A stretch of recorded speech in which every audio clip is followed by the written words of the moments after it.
After paying off my wife's $60,000 debt in secret, I surprised her with the paperwork. But she laughed and said, "Took you long enough, loser, you're still worthless." That night at dinner, I overheard her on the phone. "Now that he's useful, maybe I'll let him stick around another year." I didn't flinch. I didn't speak. I transferred everything to my name and left the next morning. Today, she's sitting outside my office sobbing and screaming into the intercom. I wiped her name off the house deed with a red Sharpie. She didn't even notice the envelope I left her on the kitchen counter, proof of the $60,000 debt I had just cleared in her name, because she was too busy laughing at a TikTok on her phone. And when she finally opened it, she didn't thank me. She didn't hug me. She didn't cry happy tears. She laughed. Laughed right in my face. Then, without even looking at me, she muttered, "Took you long enough, loser? You're still worthless." I didn't say a word. Didn't react. I just stood there and watched as she tossed the cleared debt letter onto the counter like it was a dirty napkin and went back to scrolling. That night at dinner, she brought her phone to the table. Typical. Only this time, I caught her whispering into it when she thought I wasn't paying attention. "Now that he's useful," she giggled to whoever was on the other end, "maybe I'll let him stick around another year. Depends how pathetic he stays." That one broke something inside me. Not like a clean snap. No, more like wet drywall caving in slowly under rot and termites. I didn't flinch. I didn't even blink. I waited until she went upstairs to shower, her nightly ritual of 20 minutes blasting music, while I sat downstairs pretending to still be a man. And then, I logged onto the financial accounts. Savings. Retirement. The house. The car. Everything that had both our names on it. And one by one, I transferred, retitled, or restructured it all. To me. She didn't notice the next morning. She didn't notice I left without my wedding ring. She didn't even notice I took my passport and the safe box key. I didn't leave a note. She didn't deserve one. It's been 3 days now. She's sitting outside my office door, sobbing so hard it sounds like her lungs are trying to claw their way out of her body. She's got mascara smeared across her face, a tissue crumpled in each hand like surrender flags she can't figure out how to wave. I can see her through the security camera feed, hammering the intercom button with a fingernail bitten down to the quick, screaming my name between hiccuped sobs. "Please. Just talk to me. I can change. I didn't mean it, okay? I was stressed. I'm sorry, baby. Please come out." I sipped my coffee. Let the feed roll. Let her wail. "I'm not stepping outside that door. Not now. Not ever. You probably think I'm heartless. Maybe I am. But if you knew what she really did, the things I didn't see until it was way too late, you'd understand. You'd understand why I don't even feel angry anymore. Just clean. Empty. And for the first time in years, free. When we first got married, she had $60,000 in credit card debt. Old shopping sprees. Designer handbags she bought to feel better after bad days. A trip to Paris with a guy she barely remembers from the year before we met. She cried when she told me. Big, ugly, runny-nosed tears. She said she was ashamed and working on it and ready to build a better future. I believed her. Of course I did. I started picking up extra shifts. Driving Uber at night after my day job. Selling off the guitars I swore I'd never part with. She said she was helping too, cutting back, being frugal, trying. Except the Amazon boxes kept coming. Sephora. Lululemon. Random electronics she claimed were investments. Every time I brought it up, she'd flip it on me. Call me controlling. Cheap. Accuse me of weaponizing money. So I stopped asking. I just kept paying. And slowly, month by month, I clawed the debt down to zero. I thought clearing it would fix things. I thought she'd look at me differently, see the man who moved mountains for her. I thought maybe, just maybe, she'd love me again. But the only thing she said after opening that letter was, "Took you long enough, loser? You're still worthless." That was just the beginning. Because once I was gone, once she realized I wasn't just cooling off somewhere, she got desperate. She called, texted, emailed, 22 voicemails in a single day, each one messier than the last. First she was furious, calling me weak, dramatic, a little boy throwing a tantrum. Then she was syrup sweet, promising to change, swearing she loved me, always had, always would. Finally she just begged, whispering into the phone like a kid asking God for a second chance. I ignored every single one, until she sent me the photo. It was a picture of my dog, Milo. She was holding his leash in one hand, my old varsity hoodie in the other, standing outside the pound. No caption. Just a timestamp and a location tag for the local animal shelter. The message was clear. Come back, or she'd dump the only creature on this planet that ever loved me unconditionally. I dropped my coffee mug. It shattered on the floor. I stared at the screen until the details blurred and the shaking in my hands made it impossible to hold the phone steady. But I didn't call her. I called the shelter. I drove there like my car was on fire, praying the whole way that she hadn't already done it. That Milo was still there. Still waiting for me. He was. Shaking in the back corner of a kennel, tail thumping weakly when he saw me. The shelter lady said the woman who dropped him off claimed she found him wandering and couldn't keep him. Didn't even leave her name. Just dumped him and left. I signed the paperwork with a hand that wouldn't stop trembling and took Milo home to my new apartment, the one I signed the lease for the day after I left. No joint accounts. No shared bills. No more paperwork tying me to her in any way that mattered. The next day, she showed up at my office. In a low-cut dress she hadn't worn since our honeymoon. Makeup thick enough to coat a wall. Tears sliding down a face that used to twist into a sneer every time I said I loved her. She smashed the intercom button over and over, crying so hard she could barely form words. But I didn't move. Didn't even blink. Just sipped my coffee and let her drown in the silence. Here's the part that's hard to admit. I don't think I ever really loved her. Not her. I loved the idea of her. The fantasy she sold me when we first met, the girl who said she wanted a simple life, a quiet home, a partner to build with. But that girl was never real. She was just a mirage I kept chasing, too stubborn to admit I was dying of thirst. I don't feel hate. I don't even feel sadness. I just feel done. It's been 6 months. She moved out of the city. Tried dating some finance bro who dumped her 2 months in when she started asking for loans to cover her shopping habits. Last I heard, she's living with her sister, sleeping on a pull-out couch that smells like cat piss and broken dreams. I don't check her socials. Don't read her emails. Don't answer her calls. Milo's asleep at my feet right now, snoring softly. I drink my coffee out of a chipped mug from a thrift store, and it tastes better than anything I ever had in that marble kitchen she made me remodel twice because the vibes were off. Sometimes I still catch myself wondering if she really meant it, that I was worthless. But then Milo nuzzles my leg. And I remember. I'm not worthless. I'm just free. Update 1. I thought it was over. Until the police showed up at my door with a domestic conflict report I never filed. And then I found out what she'd done with my social security number. You think it ends when you leave. You think if you strip her name off the house, the car, the accounts, if you move out, change your number, block her everywhere, she'll give up. That's what I thought. I was wrong. It started 4 weeks after I left. Milo and I had finally settled into a rhythm. Quiet mornings. Evening walks by the river. My new apartment wasn't big, but it was clean, peaceful, mine. Then, on a Thursday afternoon, I opened my door to grab a package and nearly ran face first into 2 cops. Both in uniform. Both staring at me like they were waiting for me to bolt. Mr. T, one of them asked. I nodded, confused. We need to ask you some questions. Mind if we come in? I didn't panic. I'm clean. I've never broken a law in my life. But there was something in their tone, something rehearsed, almost reluctant. Can you tell us about the domestic disturbance reported at this address on March 3rd? March 3rd. I wasn't even in town on March 3rd. I had receipts. A hotel booking 2 cities over, a business trip my boss could confirm. I told them as much. They looked at each other. Well, the older one said your wife filed a report saying you showed up at her place, forced your way in, and assaulted her. Assaulted her. I laughed, couldn't help it. The sound came out dry and bitter. I haven't seen her in a month, I said. She's the one who's been stalking me. They didn't arrest me. Didn't even press me that hard. They could tell something was off. But they had to file the report. Had to go through the motions. I gave them my boss's number. The hotel receipts. Security footage timestamps. They left looking half apologetic. But it didn't matter. The damage was done. Because the next day, HR called me in. Someone had sent an anonymous tip to my company's ethics hotline accusing me of patterned domestic conflict and financial abuse. They forwarded screenshots of texts, fake ones, purporting to show me threatening her. The texts weren't from my number. They weren't even formatted correctly. Some of the phrases weren't words I'd ever use. But HR had to investigate. I was placed on administrative leave with pay, thankfully, but the implication was clear. One wrong move and I was done. That night, after pacing holes into my floor, I finally called a friend of mine, Aaron, a tech guy I used to play poker with. Paranoid type. Keeps burner phones and encrypted drives like most people keep socks. I told him everything. Send me what you've got, he said. Every document. Every login. Every piece of communication. He dug for 2 days. And what he found made my skin crawl. Somehow she'd gotten into my credit report. She had my social. My old passwords. Things I'd used on our joint taxes, never thinking I'd need to shield them from my own wife. 3 new credit cards had been opened in my name.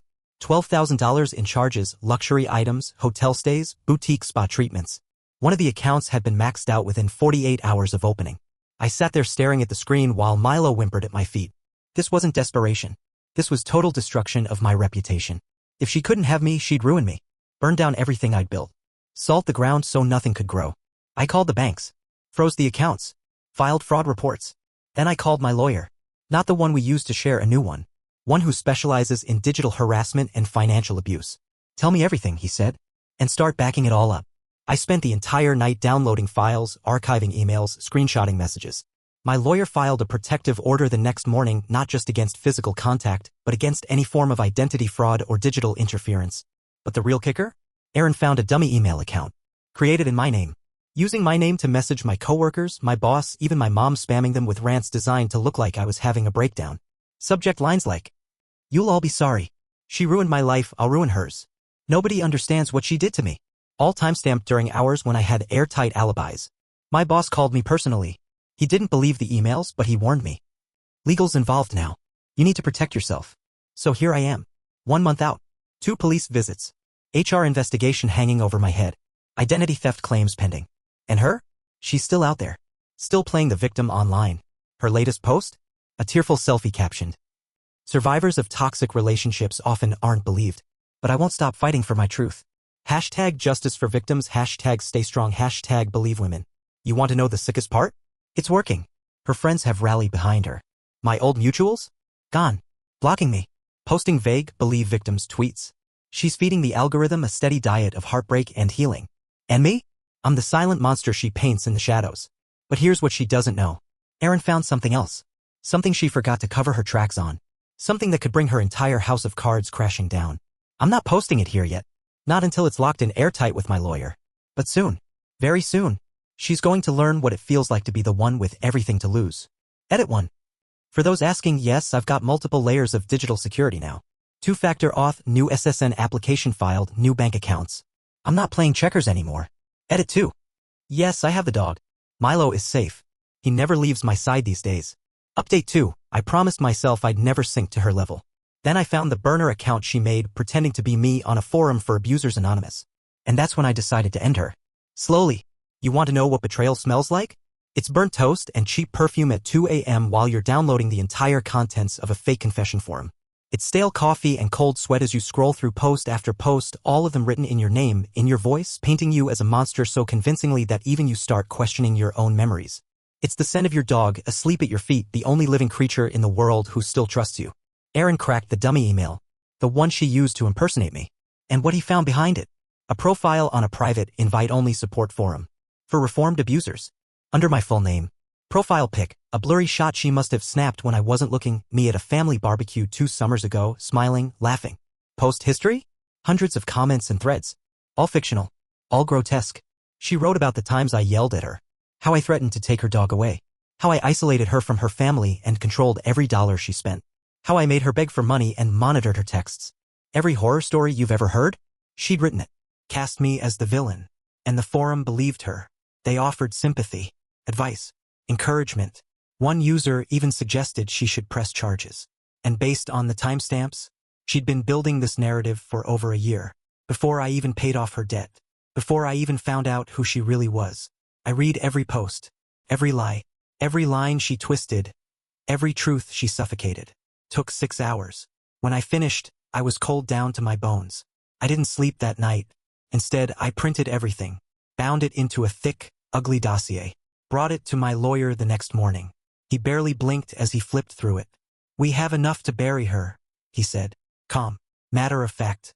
Civil, criminal, digital harassment, identity fraud, defamation, emotional distress, you name it. Choose your legal strategy. I told him I didn't want poison. I wanted arson. I wanted to burn her down so thoroughly that she'd never crawl out of the ashes. So we made a plan. Step 1. Cease and desist letter. Standard. Boring. But official. Letting her know we had evidence and she needed to back off or else.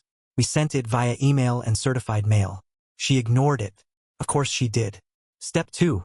Subpoena the forum. Pull the IP logs. Link the dummy account to her personal devices. Erin was already 2 steps ahead. He'd scraped enough metadata to prove it without needing cooperation. But the subpoena made it official. Unignorable. Step 3. File the civil suit. Not just for defamation. For emotional distress. For identity theft. For fraud. For cyberstalking. For intentional infliction of mental anguish.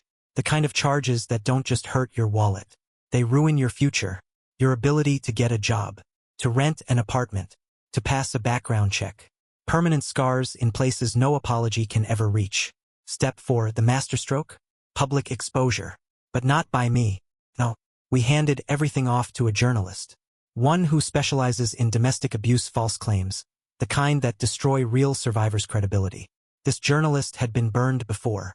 Had a personal vendetta against people who weaponized victimhood for attention, clout, money. She ate the story up like a starving wolf. Last week it dropped. Front page of a mid-sized but very respected news site. The boy who cried wolf. How one woman's lies nearly destroyed a man's life. And what it means for real victims. Names changed, of course. But anyone who knew her? Anyone who knew me? They'd recognize the details. Her world imploded overnight. Her socials went dark. Her supportive friends nuked their connections. The brands she'd partnered with for influencer gigs, lifestyle junk, fitness gear, cut ties immediately. Publicly, she lost her part-time job at a PR firm. Lost her apartment, couldn't pay rent without sponsorship money. Rumor is she's couchsurfing now. Living out of a suitcase she used to brag cost more than my first car. But I wasn't done. Not yet. Yesterday she tried to call me. From a new number. I let it ring out. Let her leave a voicemail. Her voice was barely recognizable. Raspy, cracked. She begged. Begged for forgiveness. Begged me to drop the suit. Begged me to meet her just one more time. Said she was sorry. Said she wasn't thinking straight. Said she lost herself. You know what the kicker is? I believe her. She did lose herself. She built a life on quicksand and lies and cruelty. And when it collapsed, she didn't know how to swim. But believing her doesn't mean I'm saving her. I'm pressing forward. Full steam. No mercy. No breaks. The court date is set for next month. My lawyer's confident. I'm patient. Milo's asleep beside me, snoring like a chainsaw. The life I'm building now? It's small, quiet, sharp-edged and private. But it's real. And her? She's a ghost. Edit 1. For those demanding, yes, the journalist is vetted. No, I didn't pay for the article. They reached out after we hinted at what we had. Update 3. Last night, she claimed she was pregnant. This morning, I had the proof she was lying. And now, she just tried to break into my apartment. I knew there'd be a final play. There always is. People like her, they don't fade. They don't surrender. They escalate. They will set themselves on fire just to force you to look at the smoke. It started 3 nights ago. I was brushing my teeth when my phone lit up with an unknown number. Voicemail. I let it go. Then another. And another. By the 5th, my hands were shaking so bad I could barely hold the phone. When I finally played them, it was her. Voice raw. Dripping with panic. Please, you have to call me back. It's important. She suddenly claimed she was expecting, but the dates didn't fit. Pregnant. With my child. After everything. After the false police reports, the identity theft, the fake abuse forum. Now this. I didn't react. Didn't call. Didn't text. Instead, I sent the voicemail to my lawyer. And Erin started pulling metadata. Here's the thing she forgot. The date of conception. She claimed she was 8 weeks along. 8 weeks ago? I was out of the city for 2 straight weeks. I had hotel receipts, work logs, GPS data, security cam footage of Milo with the dog sitter. 0 chance of contact. But it got darker. Erin found text messages she'd sent to another guy, her personal trainer, just 3 weeks ago. Screenshots. Messages like, "Don't be scared. If it happens, we'll figure it out." I'm not telling him. I sent everything to my lawyer. He drafted a brutal response. Any further mention of false paternity will trigger immediate additional legal action for defamation and emotional distress. You are hereby ordered to cease all contact. Certified mail, email, text, all documented. She didn't take it well. Last night, around 2:30 a.m., I woke to Milo barking. Feral, full body snarling. Not his usual bark. I checked the camera feed. She was at my door, barefoot, hair wild, in pajamas, crying, pounding the door, screaming, "You can't do this to me. I'm having your baby. UOWE me." Then she tried the handle. Twice. I called the police. Gave them the full file, protective order, lawsuit details, everything. They arrived within 10 minutes. She was still there, curled on the floor outside my door, sobbing, mascara smeared like black veins down her face. They arrested her. Trespassing. Violation of protective order. She went limp when they cuffed her. Didn't fight. Didn't speak. Just kept crying. I watched the feed until they drove off. Then I sat on the floor with Milo until dawn. This morning, my lawyer filed emergency motions, strengthened the protective order, filed for harassment damages, requested a full psych evaluation before she can appear in civil court. And me? I'm calm, as cold. You think you know how far a person will go. Then you watch them use a child as a tool that doesn't exist. You watch them try to force their way back into your life. Nails and teeth and tears and bile. And something inside you just severs. Clean. Final. I don't feel pity. I don't feel anger.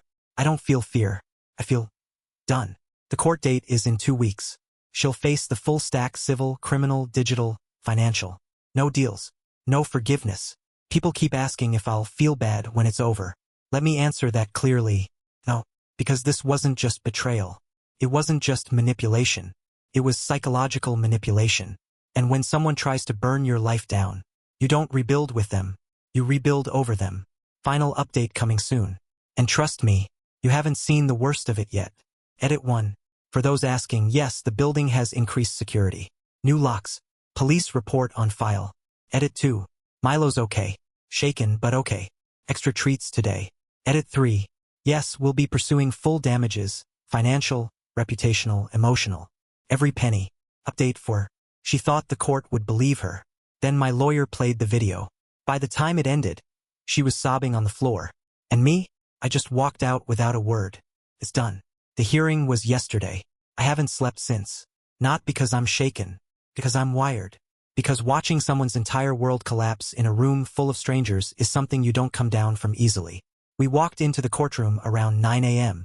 Me, my lawyer, Aaron, and 2 witnesses. She was already there. Thin, pale, shaking. Surrounded by a domestic conflict advocate and a pro bono attorney she scraped together after her finances imploded. Her eyes were swollen. Her hands trembled. But when I walked in, she still tried to glare. Tried to play the victim. Old habits. The judge was no nonsense.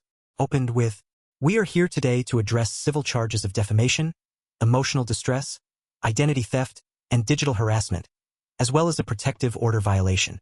The respondent is also facing separate criminal proceedings." Her attorney tried every trick.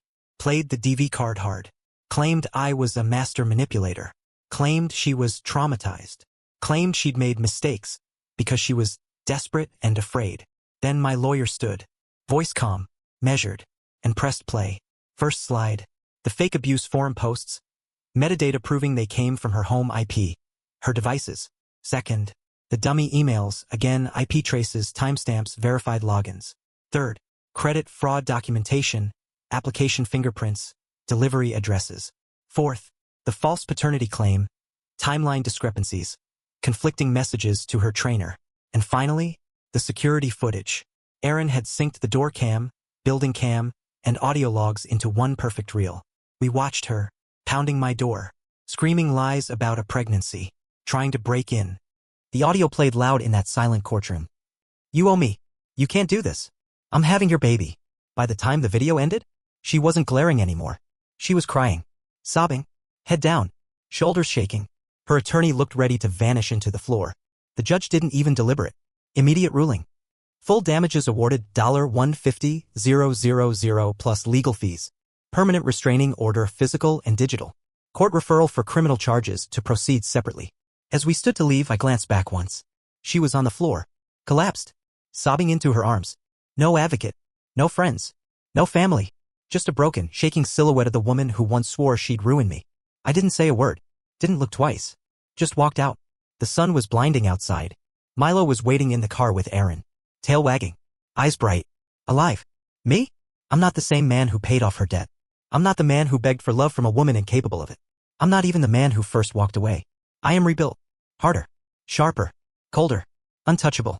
Some of you will ask, do you feel sorry for her? Here's my answer. When someone spends years trying to dig you a grave, you don't mourn when they fall in first.